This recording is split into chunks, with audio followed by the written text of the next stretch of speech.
শরীয়তপুর জেলার নামকরা একটা বাজার, পুরানো ঐতিহ্যবাহী বাজার।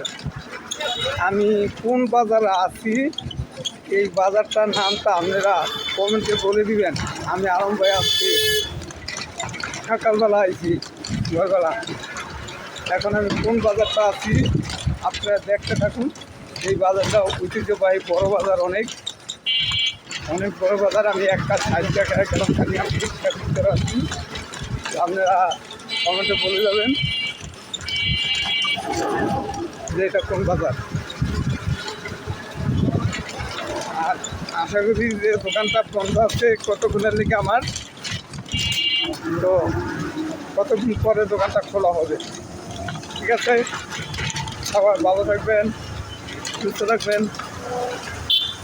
আসসালামু আলাইকুম।